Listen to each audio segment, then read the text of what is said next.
Hello and welcome to another episode of the Heavy Metal Gamer Show, but this is just not some regular Heavy Metal Gamer Show episode. Today is Review a Bad Video Game Day, and last year I did a review of Sonic Adventure 7, that pirated homebrew game or whatever the hell you want to call it.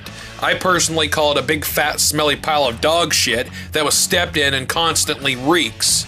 Yeah, I've had that happen to me a few times. Took forever to clean my shoe off. If you don't know what Review a Bad Video Game Day is, August 8th is that faithful day, and I first heard about it through Eric from Nintendo Legend on Twitter. If you want to follow him on Twitter, it's Nintendo_Legend. And that is why I did last year's episode, and I figured, what the hell, why not do it again this year? So as you can see, this year's Review a Bad Video Game Day review will consist of Hooters Road Trip, a game that I once reviewed on my old channel. Some of you might remember it, a lot of you probably don't give a shit. So here we are again, me and Hooters Road Trip. If you don't know what Hooters are, it's another name for boobs, tits, and jugs. On top of that, it is also the name of a chain of restaurants in the United States, where you go and see hot females wearing short shorts and tight shirts, showing a lot of cleavage, and they are pretty much a waitress. I have been to Hooters a few times, and you know what? It's actually a cool place. Some say the food sucks, I don't mind it. And it's a place to go if you enjoy sports and watching sporting events on TV. I like football. Around the time I usually go, it's football season. That's right, go Seahawks. Not only that, you get to see some very good-looking females serving you food, beer, whatever. Now, with a game like Hooters Road Trip, you would think this game with hot chicks and tight pants would cause a stir in my groin area. I mean, come on. Hot chicks, fast cars, chicken wings, who wouldn't get a chubby over it? Well, let's just review this game and you will find out. Hooters Road Trip was developed by Hoplite Research and published by Ubisoft. It was released in 2002. That's kind of funny it was released on the PlayStation when it probably could have came out on the PlayStation 2.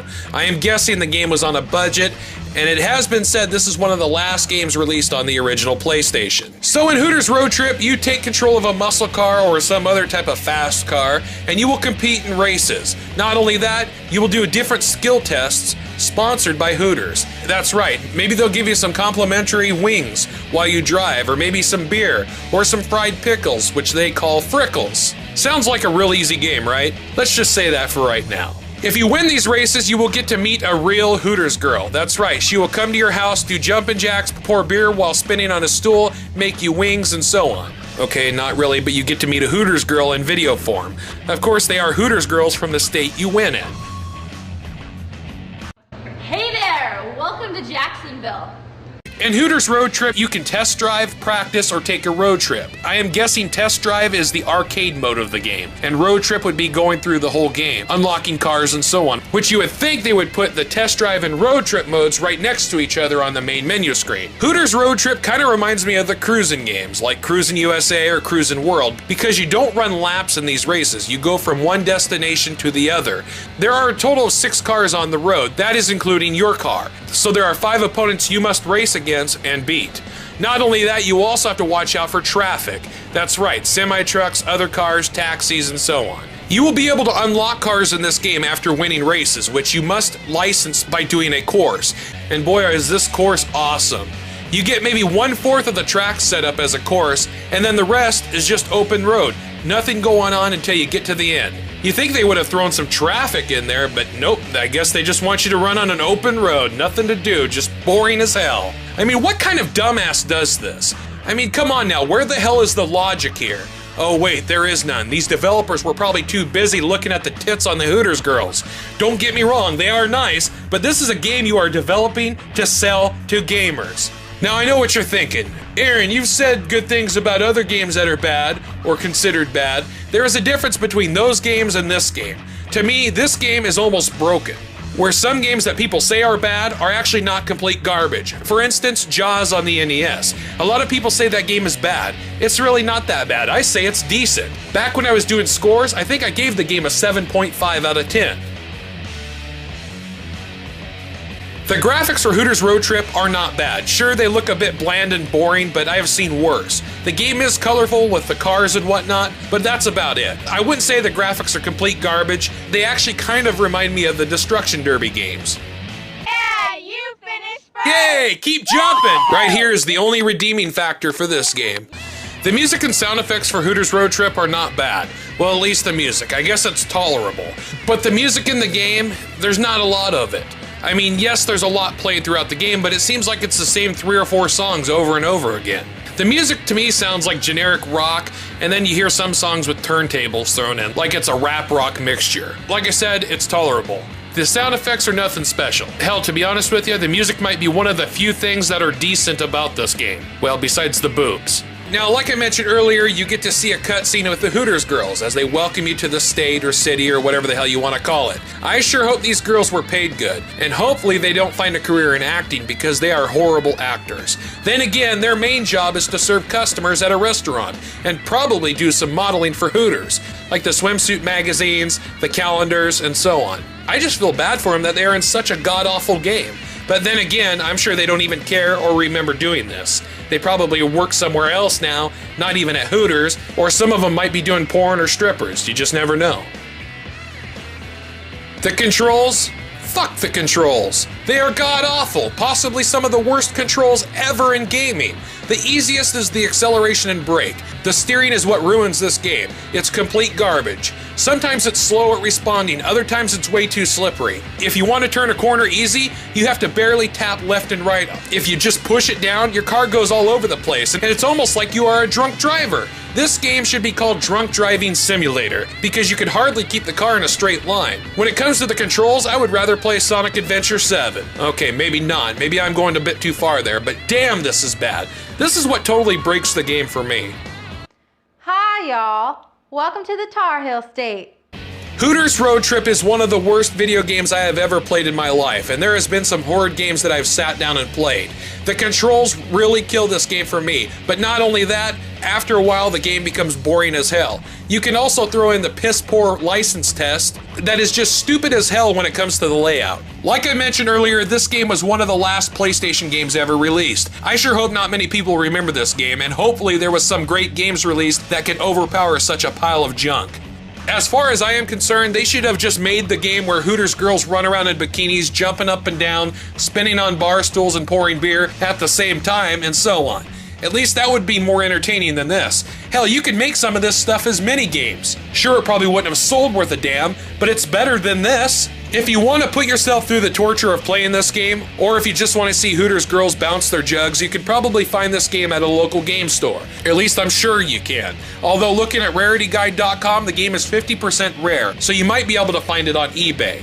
Matter of fact, I looked on eBay to see how much the game is going for. I am seeing prices between $3.50 to about $17.50. If you can pick it up as cheap as possible, I guess you should go for it, but I warn you, this game is garbage. Then again, I know some people out there that are collectors, and they just might want to have this game in their collection.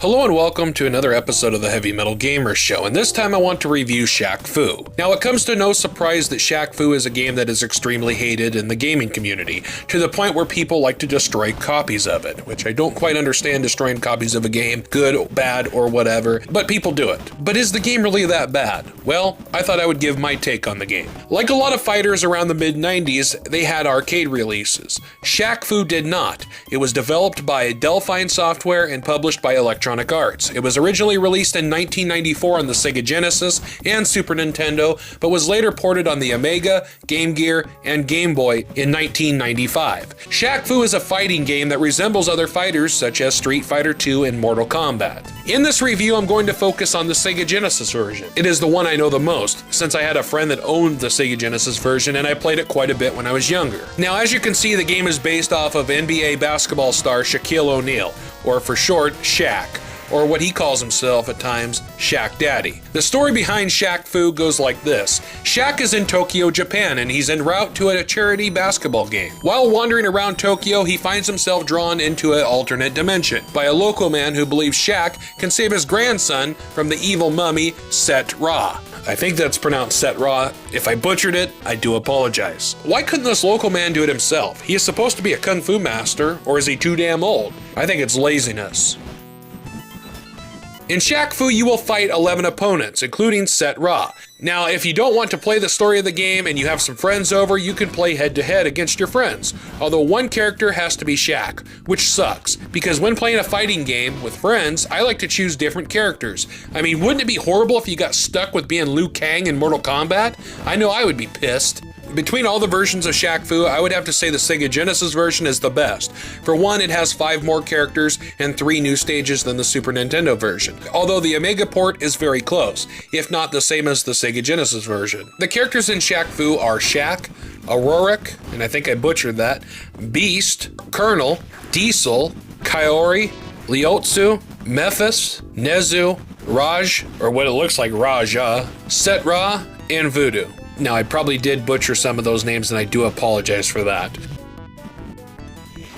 The graphics for Shaq Fu are actually pretty good. The character sprites are done very well. I like the art style done in this game, and it actually reminds me of Flashback, which was also developed by Delphine Software. The backgrounds are nice and well designed, same with the stages. The game is colorful, it's not bland and boring. There's really no glitching, at least I haven't found any, so that is a good thing as well. All in all, I can't really complain. The music and sound effects for Shaq Fu are actually not that bad. Some of the music isn't the best, but it's not the worst music I've ever heard in a game. There are far worse games out there.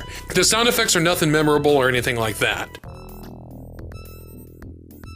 The controls are okay. Now, yes, the game is playable, and they aren't the worst controls I have ever seen, but they are far from the best. At times it seems like the controls are slippery, and then there are times it seems like they don't want to respond, or they respond very slow. So you have to button mash. Now, this doesn't really bother me a ton because I am a button masher when it comes to fighting games, but for some out there that actually have a technique when they play fighting games, it really pisses them off. I have noticed that with a few friends of mine that are big into fighting games. But I will say this, they are playable. And there's been a lot of people that have said that the controls are not playable in this game, but they are. All in all, Shaq Fu is not a bad game. A lot of people hate it, and a lot of people say it isn't playable, and so on, when it actually is playable. Now, am I saying this is the best fighting game ever? No, it's far from it. But there are a lot worse games out there. Let me put it to you this way. For those of you that do say it's unplayable, Shaq Fu can be beaten in under 45 minutes. So obviously the game is very playable, especially if I've beaten the game, because I'm not the best at fighting games. Like I said earlier, I'm a button masher. Sure, there are big issues with a game, but like I said, there are far worse games out there. And to be honest with you, I wouldn't put Shaq Fu in the top 20 worst games. I know a lot of people are going to disagree with me on this, and that is fine. If you've never played Shaq Fu and you want to check it out yourself, or if you want a copy to have on the shelf or smash, although I don't really advise smashing the game, you are more than likely going to find a copy somewhere, either at a local game store, garage sale, flea market, bug bite market, lice and ticks market, or online either eBay or Craigslist, and so on. It is 11% rare on rarityguide.com, so you're going to find it at a very cheap price, and that goes for all the consoles that it's on. Now, a while back, Shaq announced that a sequel was coming, and a lot of people didn't take it seriously. I personally thought, hey, this is a cool idea. Well, not too long ago, an Indiegogo page was created, and it was for the brand new Shaq Fu game titled Shaq Fu: A Legend Reborn, and it's being crowdfunded. Indiegogo is a crowdfunding website, kind of like Kickstarter. Now, this is the part I disagree with. Shaq has millions of dollars. There is no point of doing a crowdfunding project like this. I think that's ridiculous. But on the other hand, I am quite interested in this sequel. For one, it's going to be different than Shaq Fu. It's not going to be a fighting game. From what the screenshots I've seen, it looks more like a beat 'em up, which I think is great. And of course, a lot of people are not excited for this. They're already claiming and stating their facts that the game will be complete garbage, even though they haven't even touched it yet. But just because the Shaq Fu name is on there, it's automatic garbage. To be honest, I say give the sequel a chance. Yeah, the first game wasn't a gem or amazing, but you just never know how a game is going to be until you give it a chance. Well, that is it for this review of Shaq Fu. I hope you guys enjoyed it, although I'm sure a lot of people will disagree with me on this review, but I thank you for watching.